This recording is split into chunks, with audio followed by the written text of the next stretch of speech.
गोजोन बेलासिनि बयनिसिमबो खुलुमहरबाय। लोगोसे बे समाव आङो नोंथांमोननि गेजेराव मोनसे गोदान भिडिअ लानानै फैबावबाय। नोंथांमोना भिडिअखौ फारियै जोबजासिम नायलांदो। बिटिआरनि गाहाय खुंगिरि प्रमद बर' बिथाङा दिनै खौरांगिरिनि गेजेरजों मोनसे गोनां खोथा फोसावनानै होदों।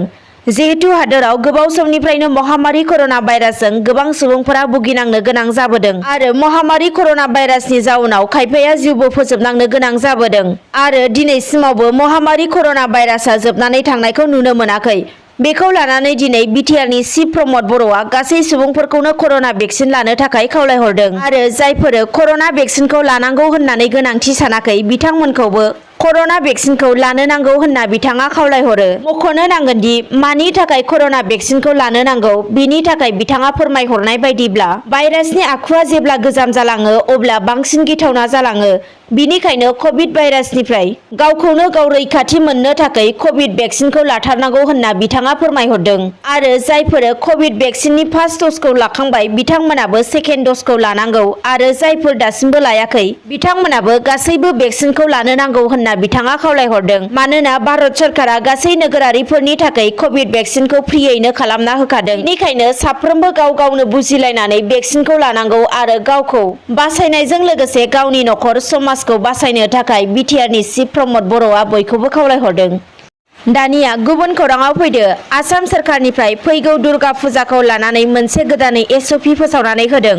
गोदान SOP बायदियै आसामनि सावस्रि बिफाननि मन्थ्रि केशव महन्तआ फोरमायथिनाय बायदिब्ला फुजा कमिटिया फुजाखौ सामलायनो थाखाय सिगां DCनि गनायथि लानो नांगोन आरो फुजा कमिटिनि सोद्रोमाफोरा गावसोरनि कभिड-19नि भेक्सिन सार्टिफिकेटखौ पारमिसन लानो थाखाय DCनो गथायना होबोनांगोन। फुजाखौ जेब्ला खुंफुंनाय जागोन अब्ला फुजानि मण्डपफोरा गुवार जानो नांगोन जाहाथे ससियेल डिस्टेन्सआ फालिजायो आरो मानसिफोर हाबनो ओंखारनो थाखाय आलादा आलादायै लामा दोननो नांगोन आरो फुजा कमिटिया हाबग्रा लांगोनानि मोखाङाव सेनिटाइज आरो मास्क गैयैफोरनो मास्क गथायनानै होनांगोन आरो मिन्थिनो मोनबावनायाव फुजाया खुंफुंजायोब्लाबो नाथाय मेला आरो बाजार खुंफुंनो गनायथि मोननाय नङा। बेजों लोगोसे फुजानि सिगां फुजारि आरो फुजा सामलायगिरिफोरखौ कभिड-19नि टेस्ट खालामग्रोनाय जागोन आरो फुजा जोबखांनानैबो फुजारि आरो फुजा सामलायगिरिफोरखौ कभिड-19नि टेस्ट खालामफिननाय जाफिनबावगोन। बेजों लोगोसे कार्फिउआबो मोनानि 9 बाजिनिफ्राय जाफिनगोन। बिनि सिगांनो फुजा आहुति हुम सावनाय बायदि हाबाफारिखौ फोजोबथारनो नांगोन आरो केशव महन्त बिथाङा मिन्थिहोबावनाय बायदिब्ला सरकारा होनाय बिथोनफोरखौ फुजा सामलायगिरिफोरा मानिना सोलिनो नांगोन आरो फुजानि हाबाफारि एबा आयदाया गोबांथार जानो मोननाय नङा आरो मोनबो कालचार प्रग्रामनि थाखाय गनायथि होनाय जानाय नङा। बेजों लोगोसे 18 बोसोर बैसोनि उन्दैफोरखौ बे हाबाफारिनि बायजोआव दोननो होनाय जादों, अदेबानि न'आवनो थानो होनाय जादों। दानिया फैबावदो बिटिआरआव बड'लेण्ड अमा मिसननि गेजेरजों रांखान्थि बिथिङाव जौगाहोनायनि बिथांखि लानायनि गेजेरजों दिनै नाग्रिजुलियाव सांग्रांथियारि मावबादा खुंफुंदों। बे सांग्रांथि मेलाव बिटिआरनि EM राकेश ब्रह्मजों लोगोसे SDBO डक्टर रुपम बर', बड'लेण्ड अमा मिसननि दिथागिरि मनज कुमार बसुमतारी आरो नाग्रिजुलि भेटेनारिनि डक्टर प्रितु सिंह थापाजों लोगोसे गोबां बिफाननि मावख'गिरि बिथांमोना बाहागो लादोंमोन। बे हाबाफारियाव बाहागो लानानै बिटिआरनि EM राकेश ब्रह्मआ बुङो दि ना फालांगियारिफोरनो बाइक राननानै होगोन, ना फिसिनाय आरो दिहुनथाइफोरखौ बांहोनाय आरो गावसुंथा आफादनो अमा फिसिनायनि राहा खालामना होनानै अमा फिसिनाय आरो बिटिआरआव अमानि दिहुनथाइखौ बांहोनानै सानसेयाव 1 लाख किल'ग्राम खालामनानै गुबुन रायजोआव फानहरनानै बिटिआर ओनसोलनि रांखान्थियारि बिथिङाव दावगाहोनायनि मिशन लानानै खामानि मावगासिनो दं होनना फोरमायथियो। बिनि थाखायनो साफ्रोमबो अमा फिसिग्रा गावसुंथा आफादनि जायफोर बे खाबुखौ मोननो हागोन बिथांमोना बिनि थाखाय सोलोंनो गोनां आरो रोंनो गोनां माखासे आदबनि गोनांथि दङ। बिनि थाखायनो दिनै नाग्रिजुलि बियाबनि सिङाव थानाय नाग्रिजुलि फोरोंगिरि नब्लाङाव अमा फिसिनायनि सांग्रांथि मेल खुंनाय जादों होननानै बिथाङा मिथिहोदों। आरोबाव गुबुन खौराङाव फैदो। जानो गोनां आसाम बिधानसभा बिसायख'थिखौ लानानै गोबां दोलोनि राजखान्थियारि दैदेनगिरिफोरा बिसायख'थियाव बाहागो लानो गोसो जानायखौ खौरांगिरिनि गेजेरजों फोरमायदों। बे समावबो खौरां मोननो हानाय बायदिब्ला 4 नं भबानिपुर बिधानसभा बियाबावबो जानो गोनां उफ्रा बिसायख'थिखौ लानानै रनजित खेरखातारियाबो AIUDF दोलोनिफ्राय टिकेट मोननो गोसो जानायखौ फोरमायदों।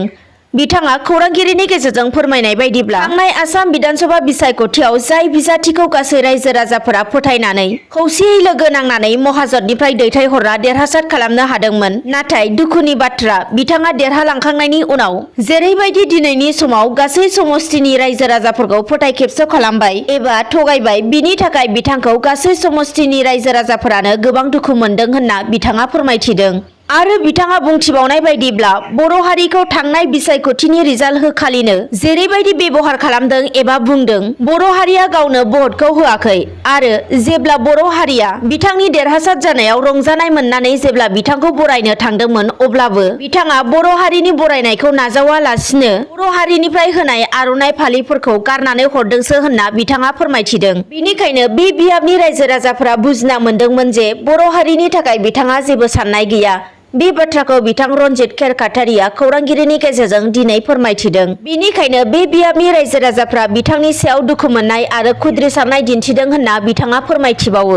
आरो बिनि थाखायनो बिथां रनजित खेरखातारि बिथाङा बर' हारिनि सासे सुबुं हिसाबै गावनो AIUDF दोलोनि जानानै बिजाथि मोननो हास्थायदों होनना फोरमायथियो। मानोना बिथाङा मोनथिहोबावनाय बायदिब्ला 4 नं भबानिपुर बिधानसभा बियाबाव AIUDF दोलोनिफ्राय रावबो दोलोआनो देरहानो हाखाया होनना बिथाङा फोरमायबावदों। आरोबाव फैबावदो 62 नं बोरमा बियाबनिफ्राय देरहासार जालांनो हानाय UPPL दोलोनि MLA भुपेन बर' बिथाङा आसाम सुर्जय एवार्ड 2002 नि समाज रत्न बान्था मोननो हादों। बिथां भुपेन बर'आ बान्था मोननो हानायाव बिटिआरनि गाहाय मावफुंगिरि सोद्रोमा प्रमद बर', लेङाइ गाहाय मावफुंगिरि सोद्रोमा गबिन्द बसुमतारिया गोसो गोरबोनिफ्राय हाजासे साबायखर बावहरदों। दानिया आरो गुबुन खौराङाव फैदो। UPPL नि मावथिफोरा गंफ्रोमबो डाम्पार गारिनिफ्राय 200 रां लानायनि गोख्रों अजद।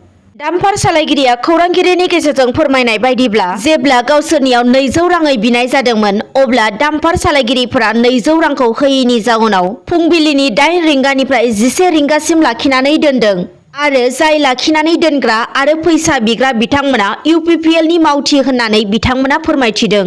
मख'नो नांगोनदि जाथाय थिलियाव जेब्ला खौरांगिरिया सौहैदोंमोन, अब्ला आयेन बेरेखायै फैसा लाखिग्रा UPPL नि मावथिफोरा खारखोमादोंमोन होनना मिथिनो हादों। दानिया आरोबाव फैबावदो। सानै लाइमोना रायजो नाङैनो साइकेल सालायनाय हाबाफारि लादों।